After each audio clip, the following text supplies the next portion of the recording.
You're tuned in to the MtG Cable cast, where they cover Magic, the Gathering Finance. All right? You don't know about it? You're tuned in right now and get ready to learn some shit. Buckle your seatbelts and light a blunt and get ready for the MtG Cable cast. Starring Reptar and Thirsty, them onion head motherfuckers. Alrighty, guys, welcome to the newest episode of the Cabal Cast. And this week, we're covering something that's kind of been a hot topic lately in the TCG sphere, specifically with TCGPlayer. Yes. And that is that Chedy, after a long time of being obviously the founder and a long time of being the CEO of TCGPlayer, he's finally decided to leave. A lot of people think that this is really bad for TCGPlayer. A lot of people think this is really good. We're basically both going to give our opinions here. Do we think this is good or bad? Do we think this is status quo? What really changes, if anything? Yeah. So with that, let's get it taken away.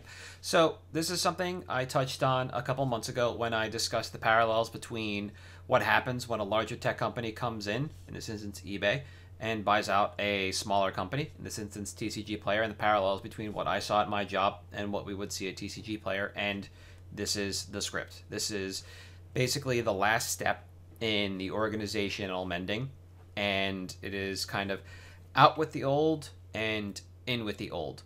They are getting rid of Chedy, not because they see that he might not be fit for one reason or another, but because now the organization is owned by eBay and you can't have two CEOs. Moreover, he might have been extended a contract to work somewhere else within the organization and decided to turn it down. There are levels to this that we don't know, but there's nothing for this that isn't really par for the course.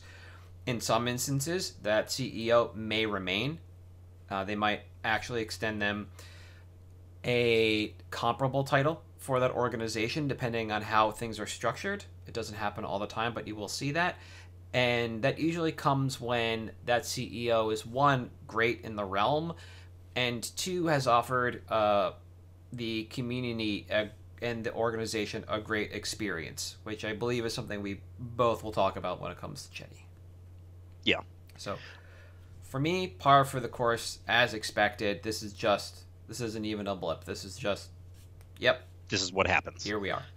And, the thing that really strikes me is obviously, any corporate merger, the old CEO is going to stick around for 3 to 6 months, make sure that the transition is handled smoothly with whoever's going to cover his position when they look for a new guy, and then he's out. That's just how it happens. Yep. There's going to be an NDA. There's going to be an exit contract. There's going to be a non-compete. There's going to be all kinds of stuff. But this is just par for the course.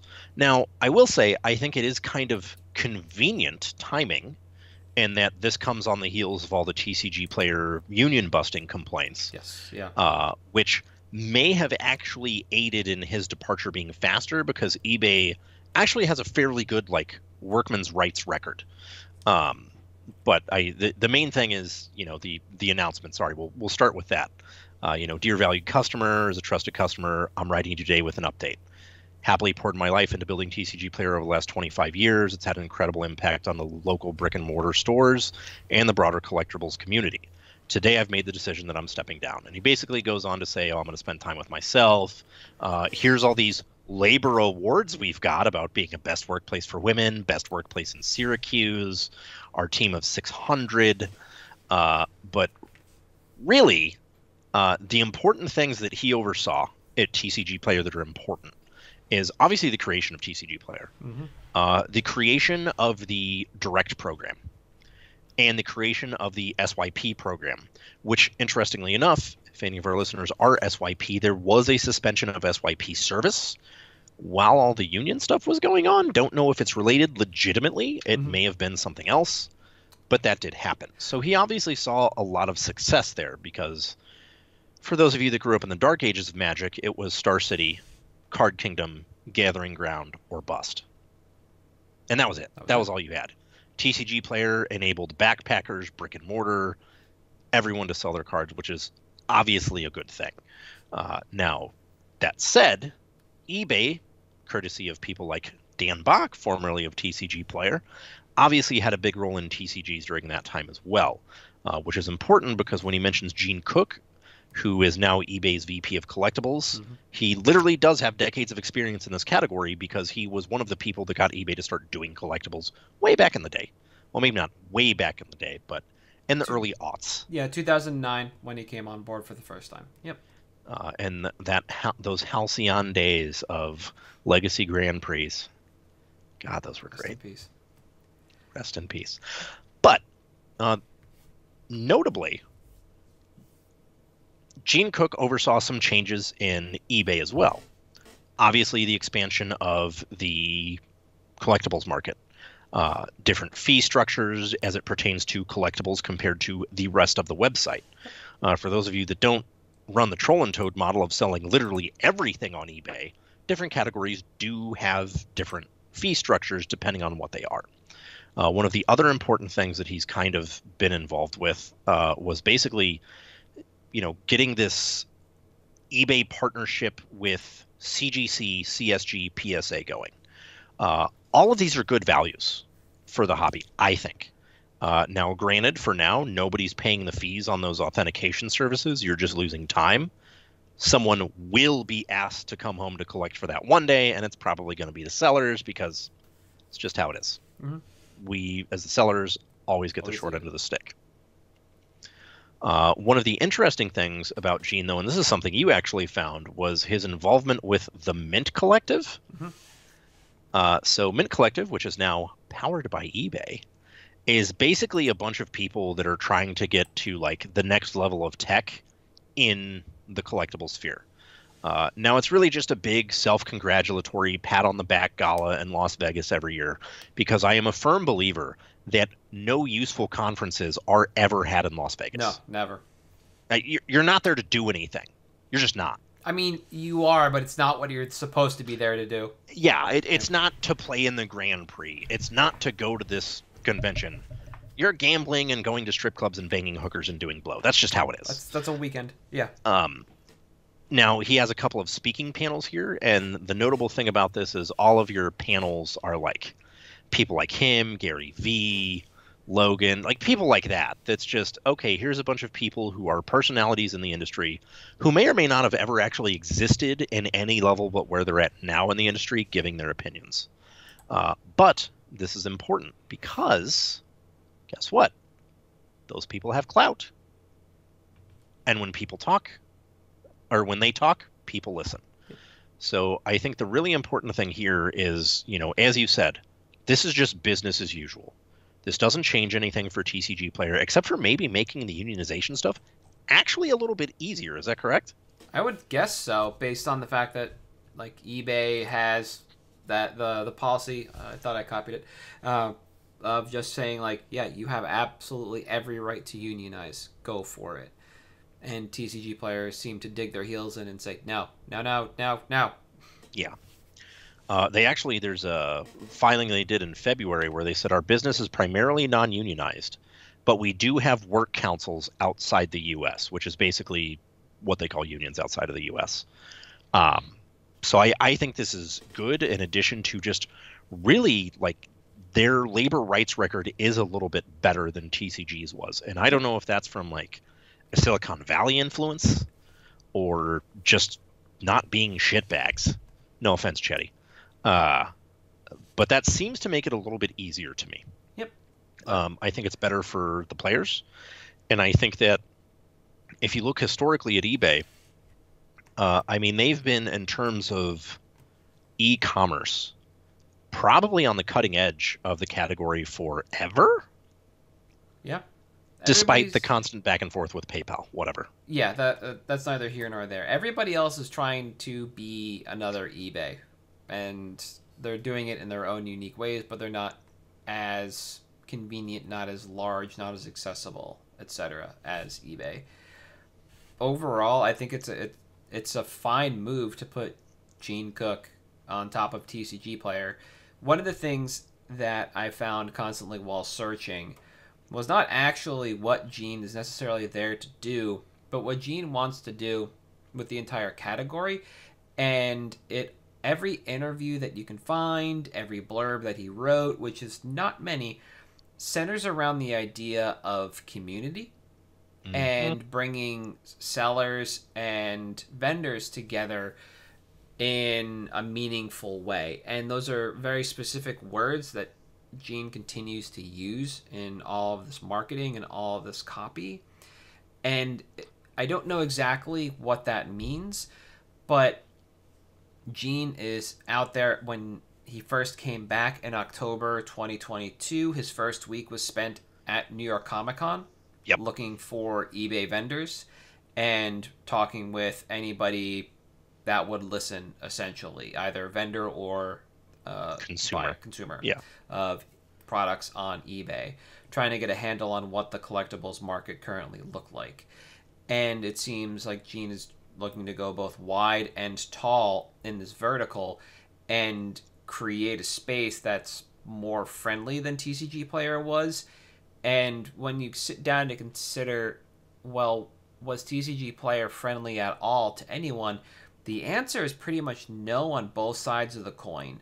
The sellers ate their asses in fees. If you weren't direct, it was a real struggle. Yeah. If you were using the not sell your product, but sort your product, I believe that's what just got halted because they're inundated, not SYP, which is just the Amazon Direct model or Amazon Prime model. And the back-end struggles using their technology just elicited day after day that Simpsons meme of, come on, Bart, say it. TCGPlayer is a technology company. Like, constant struggles. It was just never a well-flushed-out software company. Yep. Then they buy Binder POS, roll that in. As part of the Channel Fireball merger, try and pick up some new tech. Okay, so not necessarily going the way you need it to. Fees are still ridiculous for people. At any point in time, does this help the buyer? No, not really, and there are a number of ways the TCGPlayer continues to fail the buyer. Things have to be marked as shipped within 14 days. So if you need a card for an event in 15 days, GFL, you don't know if you're going to get it. Trying to order as many cards as you can on the cheap generally means multiple packages. So again, mistimed cards for events, different shipping fees, different structures, depending on who you're buying from. And it becomes this kind of whack-a-mole game of finding a vendor that you like to do repeat business with. Or you could go to eBay and try the same thing. And I don't know if eBay still does this thing where they weren't selling foros a lot, if they weren't like a hot staple, but it could be the same issue there too. That's a community issue that TCGPlayer just never cared to solve because they were there to collect fees, not actually figure out a business model for anyone. Just put up some guardrails and let people play. What they opened up for the community was anybody can sell and anybody can buy. That was it. The Ion, not a great community tool. Their kiosk, probably the best community tool they created because it allows people to walk into an LGS and, like we talked about a couple episodes ago, just put in your order right there and somebody can turn around and pull it. Super easy. That's probably the best thing they did for the community. Can eBay do something like that? Absolutely. Now that they own the entire tech stack and all the hardware, yeah, they can keep running it. But now they can also plug it into sports card shops if they want to do work like that. You have a lot of serialized cards that way. It's not the worst thing in the world to try and barcode some of that stuff. You have the ability to roll that into, I don't like hobby shops, but I don't mean like I'm going to go buy a balsa wood plane to build with my kid. I mean like I'm looking for like a 1/16 scale die-cast model car kind of hobby shop, like that kind of place, which is part of the eBay's collectibles side of things. Gene Cook talks about Art Deco pieces. Yeah, sure, that's absolutely a collectible. This extends into really unique and interesting pieces and unique and interesting facets. And so building out the tech stack to work for all of this seems like it's going to serve the community a lot better than just building like the least flimsy version of a tech stack and then just plugging more games onto it and then a comic book and then it all topples. Basically. Remember when Pops were on there? They still are. They still are. But they'll be in a landfill near you soon. Yep. Yeah, I mean, I think his focus is really good. You know, say what you will about, it's for the community, blah, blah, blah. I generally believe that's just Kool-Aid. You know, until I know what he's doing, that's the only, like... Yeah. But no, I think this is overall very positive for the community, I don't think this really changes anything. I think the status quo with TCG Player was working, but it could vastly be improved upon. Oh yeah, 100%. And TCG didn't really have a reason to improve upon it. No. So they were the biggest name in the space. One of the things that I tried to find was the timelines for end of Q3, beginning of Q4 2022 to see when a lot of this happened. Like I said, Gene Cook comes back like the first week of October, prior to October 5th. The merger with TCG Player is announced in August, finalized in October. So Gene Cook is at least there by signing for a smidge of time before that happens. And the eBay vault is announced in June. So Gene Cook is there in October. 2 months before that is the announcement of the merger. 2 months before that is the announcement of eBay Vault. And I find it really serendipitous if Gene just happens to come back after all that was set up. Right. As if nobody was like grooming him to come back to take this position from whatever he was doing at Meta. And well, it's like when we talked about the Binder POS acquisition being clearly part of the eBay purchase. That stuff doesn't happen without you knowing. You know, it's not like it happens overnight. He was exactly. You know. Yeah, it could have been outside counsel, outside guidance. He could have been doing in any way, shape, or form. But a lot of what you talked about, and a lot of seeing this and reading through, like again, the very small number of blurbs that Gene's put out, it's very hard to believe that he wasn't some kind of invisible hand as behind this. As this goes on, and it all just kind of culminates in a unique and interesting hire. One of the things that looms for me behind this is the entire TCG category, or maybe Magic and Pokemon, was being foot by Troll and Toad. That was their domain for a very long time. Very long time early on. Yeah, and I don't know if they're still kind of ruling the roost, and if they are, what happens. And not to say like, it's going to be bad for them, but like, how are you going to lean on large entities to kind of fill the void and jumpstart things, or are you going to go back to like the traditional eBay model of everybody can buy and everybody can sell? Yeah. How is this category going to be handled in the future? And I'm very curious to see how that works out. I know some people have been saying that like, to make sure your stuff is auctioned properly and you don't get dunked on by the eBay back end, there's a lot of hoops you have to jump through to make sure all your listing categories and descriptions are correct. Collectibles are very specific, blah, blah, blah. And maybe that loosens up a little bit.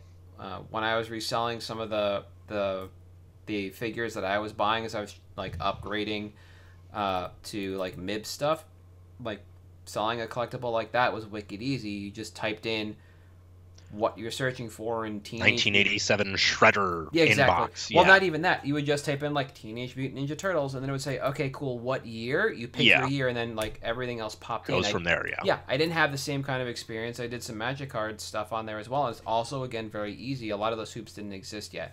Yeah. So it sounds like there was a tailored experience. It became a pain in the ass, and maybe they'll back some of that down. Maybe that's part of the community outreach he's trying to do. Figure out, like, what are the hurdles? What makes this difficult? How do we get more people on our platform? How do we integrate better with the LG, or not the LGS, because, you know, sports cards aren't games, but, you know, the LCS, I guess. Sure, yeah. How do we better integrate overall? And if he's going to be out here pressing the flesh like he seems to be, that definitely seems like somebody who's going to be more engaged with that one word he keeps using, which is community, and that's all I can hope for. eBay as a platform for me as both a buyer and a seller fell away a very long time ago. Yeah. And I will say it's interesting because the things that eBay has kind of fallen away from, like you mentioned, the toys and like TCGs and stuff like that, those filters are gone, but they're still there for sports cards and for other areas of collectibles. So I'm curious to see if what they're going to do is try to like integrate some of the TCG player filters, or try to get some of those like categories in other collectibles onto TCG Player. Yeah. And just have a dedicated collectibles platform separate from the eBay website. It'll be interesting to see. I don't know why they would do that unless they wanted to tailor it to the community. Yeah. I mean, there's also the brand experience. This is what people are not known for. This is what people are used to doing. This is where they go. This is the experience they're looking for. We can slowly upgrade them over time and push them somewhere else. But for in the interim, we can just leave everything where it is and either build out our own solution or just make this one more robust. Like we talked about in the episode series a couple months back for like tech integration. One of the things I would expect is that not only would we see Chedy's departure, but we would see a lot of the tech resources also start to move out in time once the architects and the POs are done explaining the platform and what they're doing.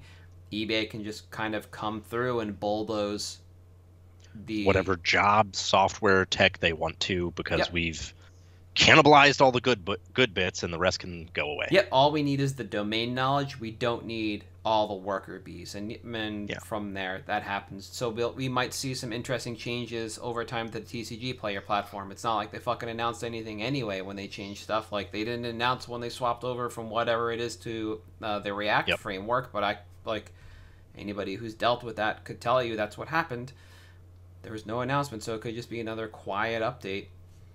And that would be on eBay, building out that tech stack, making things better for the community on the whole. It could even be little things like that. Could be. I don't know. I am excited. And overall, I think it's a good thing. Like we said up top, this is just kind of business as usual, and now we have to cut our way through all the business jargon and figure out what the hell is going to happen with this platform. Yeah, and I think it's something that you'll start to see like about a year from now. I think they're not going to lay people off this quickly because of the unionization, and they don't want to come off that way. Also, integrating eBay, at least looking from the front end of both platforms, may be kind of difficult. I don't think this is something they're going to rush, but in about a year, I would think there'd be drastic changes to both. Yeah, one of the things I was wondering was I knew about the vault, but I don't know how anything else works in eBay, and if eBay has their own warehouses, so it could also be that the TCG warehouse model could foster further warehouse models or be a testing ground. The eBay model was kind of taken from PWCC, where it's like, here's your vault. You don't actually see the cards you own, but they're in this vault here. You can request to see them and we'll send you pictures, or you can request to have them in your hand and we'll ship them to you. But the reason they did it was because PWCC had the vault where you would buy a card and then 3 months later, if it spiked, you would sell it without ever owning it. Or holding it. And that's kind of been their thing. Now, what I think the option this kind of opens, which you touched on, is using that TCG player warehouse model where, hey, if you're an eBay store and you do X amount of business a year, we'll store your shit. You send your shit to us, take all your shit, put it in a bag, pack it up, get your shit. Get your shit. Put your shit in the bag. And take it and then ship it out from there. Now, if that becomes a thing overall for eBay, I think that'll be very interesting. I don't know that we'll see it, but we might. No. It's a good point, because a lot of those individual elements that Gene Cook mentions in some of his interviews are smaller pieces that can be stored at a warehouse. So it's like not Art Deco, obviously, because art and the insurance on art and everything else. Wow. Okay. Not cars, collectible cars you're selling on eBay, nothing like that. Yep, but smaller pieces like video games. Yeah, that was what I was going to say. Hand in hand with TCGs and sports cards generally go video games. So like you can build out your warehouse model like that. So that could also be part of what he's here to do, is experiment with the warehouse model, get it to a point where it works reliably, people are happy with it on both ends, and then just start running it across the rest of the collectibles category. And so there's a lot of that is going to happen. And for me, the most disappointing part of trying to get ready for this episode is trying to figure out for the last 5 months what this human being has been doing at eBay. Just sitting there. Because not a lot of this is coming forth. There's not a lot of forward momentum on this, but just because we're not seeing it doesn't mean it's there. There's still a lot of administrative issues that have to be sorted out, a lot of bureaucracy with the TCG player stuff, and all that happened within a quarter. From the Vault announcement to the TCG player merger announcement to the final acquisition and stepping down of Chedy. this is it. It was all within like a quarter. Which to is now that Chedy's left, like way too fast for that stuff to happen. Exactly, for a lot of this other stuff to go on. So it's going to be very interesting to see. I don't expect a rocky road, but I do expect enough changes for people to go like, hey, wait a minute, what happened? Something's different. Yep. Also, whatever the hell is going to happen with Binder POS versus the TCG Player. Man, Binder POS websites. is just so much better. I really, really hope that they convert over to Binder POS for everything. It's so good. Because those two products still exist, right? You can still have a TCG Player website. Yeah. So that'll be fun. Maybe eBay will buy Square or Squarespace, whatever it is, and then roll it all together, and then we'll be serving our eBay and Amazon overlords. Heck yes. Well, not really, but whatever. Yeah. All right. You good for picks? I am ready for picks. I'm going first this week because you went last week. That is correct. Mine's going to be short and sweet. Do you know that Wasteland hit its all-time low on March 5th of this year? That was 24 days ago. That's insane. This is a pillar card. This is a pillar of every format it's legal in. As a 4 of, as a 1 of, whatever. This card is liquid gold. This is, to me, and always has been, the same thing as a fetch land.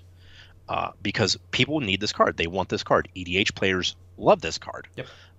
It's not as oppressive as Strip Mine, so you avoid some of that stigma around the Crucible Wasteland lock. It's obviously a legacy staple. It's obviously a vintage staple. It may even make its way into Modern one day. I know the box toppers are not Modern legal, but card's good. I think, if I could get in on fetch lands at their all-time low, I absolutely would have. There's no way I wouldn't have. Yep. Anytime you have the opportunity to get onto something like this that is at its all-time low, you should. Also, for those of you that are following along, the Eternal Masters hit its all-time low at March 11th of this year, which was 18 days ago as of this recording. Both of these, quantity-wise, you can go anywhere from 1 to multiples of 4 or 5. Hell, you can even go multiples of 2 and 3 because there's some legacy decks that do only run 2 or 3. Yeah. And that's fine. There is no wrong quantity for this card. This is also the kind of card that, as of right now, unless it gets reprinted in a Modern set or into Modern, I don't see when our next reprint would be outside of like an Expedition type treatment or a Judge promo or the glorious MPR printing. Best. Objectively, you can disagree. You're wrong. But I don't think there's a lot of reprint risk here. And it is something that since the creation of EDH has been a pillar of the format. Since the creation of Legacy, since the creation of Vintage, since it was in Vintage and Legacy, I should say, it has been a pillar of the format. Hell, it was a pillar of Extended when that was around. This card is just too good to not pick up now. As far as timeline, we're already on a little bit of an upward trajectory here. So at all-time low, which was March 11th on Eternal Masters, market was 24, low was 18. We're trickling back up to 20 already. Same with the Tempest one. Was down to 28. We're already trickling, it was down to 18. We are back up to 22. Now, the reason I specifically am picking the Tempest one is because, I prefer Old Border because I'm a boomer. Sue me. It's also an art that has not been reused outside of the Magic Player rewards, whereas all of the other ones basically have a unique art. We are getting, obviously, there was a Secret Lair version of this, so we could see another Secret Lair version, but that's one of those special reprint treatments that doesn't necessarily have a huge impact on the price. Yeah. Because it's not like it's a mass print run set. Now, sorry, got distracted. Back to timeline. We're already on an upward trajectory. Now, what I would expect is if you were to see some type of organized play, say Eternal Weekend comes back again without a last-minute announcement that we're going to be doing it in person. Card sees a surge. Mm-hmm. This card's also might dip or might go up a little bit now that tax returns are coming in hot. We've got large events happening. Star City's up to something with Legacy, and we know that because of their buy list on all of the reserve list staples that are big in Legacy. If they announce anything involving that, this card is going to be very in demand. I'd be looking at least probably realistically, I mean, you may be looking at 6 months to a year, but this is the kind of card that no matter the reprint, no matter, it's going to hold its value, it's going to hold its liquidity, it's going to be desirable. It's something that you could even just get like 3 to 6 of, throw it in a trade binder, and let it ride out as you go. Doesn't really have a downside, and the fact that you can get something that is such a pillar of a format just off its all-time low. Not only that, but the format, one of those formats that it's a pillar of is the format that Wizards seems to be insistent on emphasizing in Commander, EDH, whatever you want to call it. I think this card is great. It's a really good look. It's one of those market trends that you may have missed, but when you miss stuff like that, sometimes you can miss the opportunity to make money. So I just wanted to point this one out because I think this is as close to a sure thing as you can possibly get. Yep. I don't think there's a wrong commander group to serve this card to from your binder. So, yeah, just letting it ride out is definitely a way to go with this. If you want to look to buy a list, that's not a bad option as well.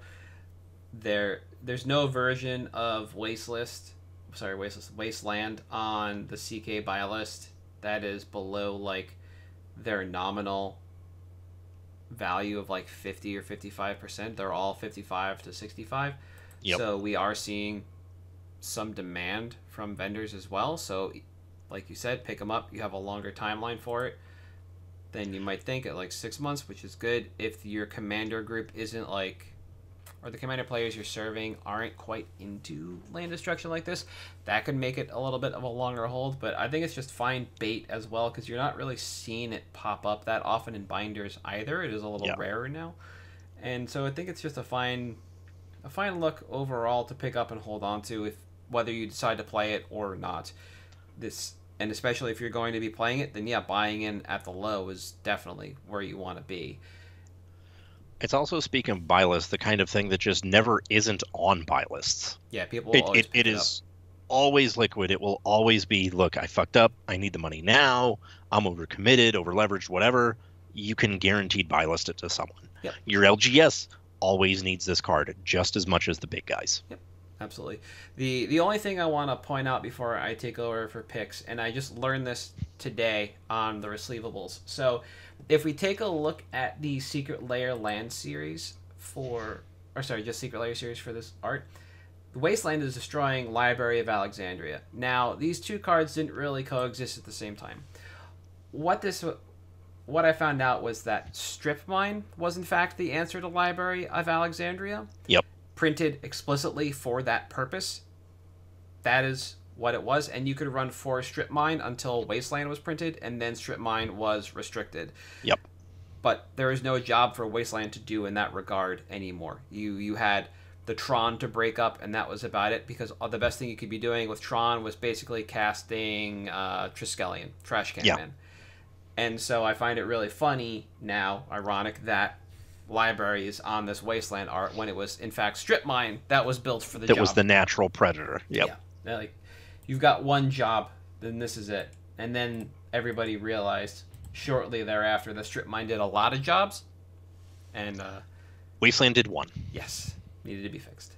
For me, this week for picks, I'm sticking with the Wrath idea that I started with last week, and we are looking at Farewell this week. Love that card. Yeah, it is very good, as opposed to Damn. So if we take a look at the stock of Farewell, we can see that it's this neat little stepwise graph that just plateaus every now and again, but always finds a new higher floor. And for Farewell, we're looking at a sorcery that costs 4 and double white, and you get to choose one or more of the following 4 modes: exile all artifacts, exile all creatures, exile all enchantments, and exile all graveyards. And if these sound familiar, it's because these are basically the same modes that are on both Akroma's Vengeance and Austere Command. And Merciless Eviction. Yep. With the kicker of exile all graveyards on Farewell, which I don't believe Eviction had. I don't think it did. I will check while you continue. Okay. Now, I've had Farewell on my list for about 3 months now. CK was buying 76 at $4. There were 224 on TCG Player at $9.95. CK, and when I was taking my notes, was buying 69 at $6.50. Nice. They are now buying 66 at $7. And there are 249 listings on TCG Player at $11.53. So we've basically seen everything go up that we want to go up. And when we look at Farewell, where does it sit in the format? And the answer is yes, but in white. Right? Yep. Last week, Dam was just yes. Now we're yes in white. Yep. So now, similar to Dam, Farewell is in the top sorceries on Rec for the past 2 weeks, 2 months, and 2 years, though instead of being just outside the top 10 like Dam was, it's just outside the top 20. I believe it's the mana value difference that is the primary driver in this. 6 is a lot more compared to 4, especially when you have a number of 4 and 5 mana value mono white wrath effects. So we're not looking at the premier creature wrath, but the premier modal wrath. Austere Command can eat Farewell's shorts, and Akroma's Vengeance is so far in the rear view, it's barely a blip. So, you got something to say about Austere Command or Vengeance? It's Vengeance, man. It was great. Starfoil, loved it. Astral Slide? Come on. Oh, yeah, I was going to say 100%. Gasoline. 100%. Vengeance definitely has a place, but it is not in an EDH deck alongside Farewell, sadly. No.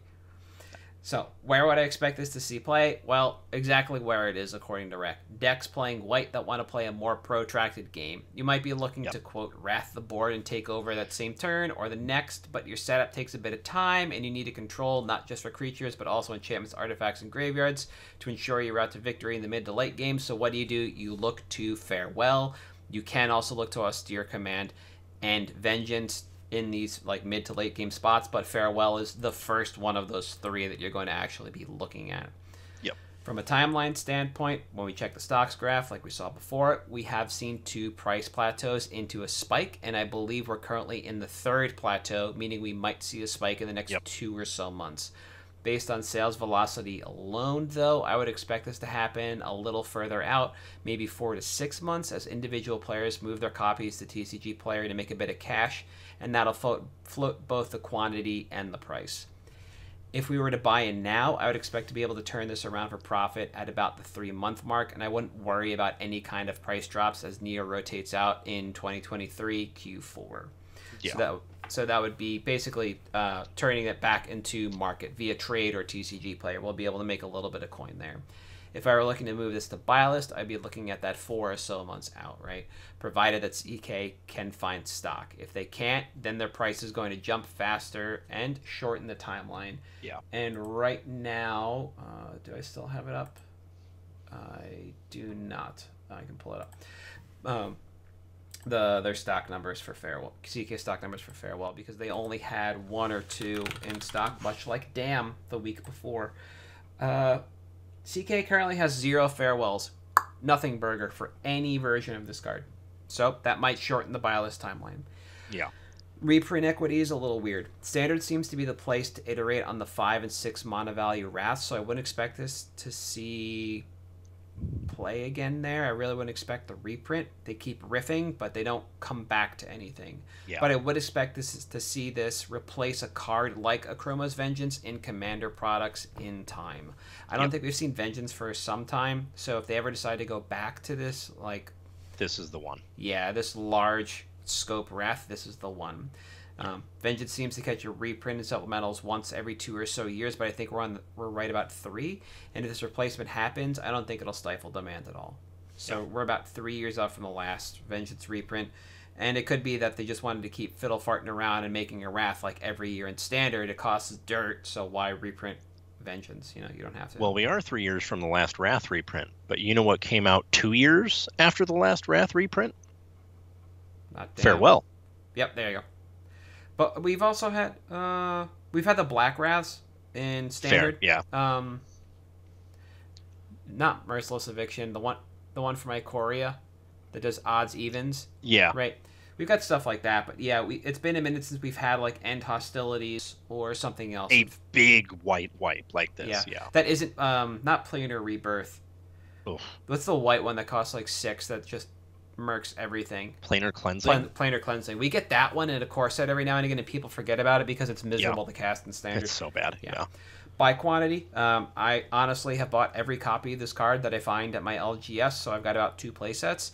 I would have preferred to have been able to pick up closer to 24 of these total, so to do that, I'll be picking up the additional 4 sets shortly from the open market.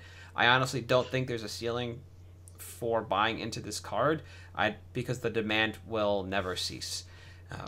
Locally, I think these are easy moves because Wraths are fairly palatable.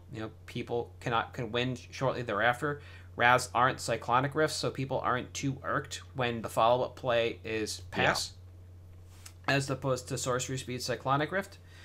And there's just not a dearth of these available, it seems, in a lot of play groups. Not just because of people like me who buy every one the store has, because I wasn't just like, oh, give me the entire stack. No, it's like, one's in the case. It's been there for a couple of weeks. I'll buy it. All right, same thing. So somebody's selling Farewell at my LGS. Yeah, they're not trading them, and I'm buying them. In time, those people will be buying from me. Buying Farewells again. Yeah, exactly. So right now, it's weird. It's like there's not quite a dearth out there in the general public, at least from what I'm seeing. And Sales Velo kind of shows that as well. It's not moving terribly much. We're seeing like I think 20-some copies a day. Not a lot, like we see with some other cards. So I would expect that you can pick this up. You can move some localies. You'll be able to hit the black probably pretty quickly. And then from there, it's just like you like to say, put them in a box, put them in a corner, and in a couple of months, take them back out. Yeah, when they're like 15 plus, because I don't think this stops. No. It's just too good. Big dumb EDH cards are always a good bet. That's something we always harp on, as long as they actually have evidence that there is a home and it's not echo chambery. Be smarter, guys. Yeah. Didn't Merciless Eviction get to like 15 plus?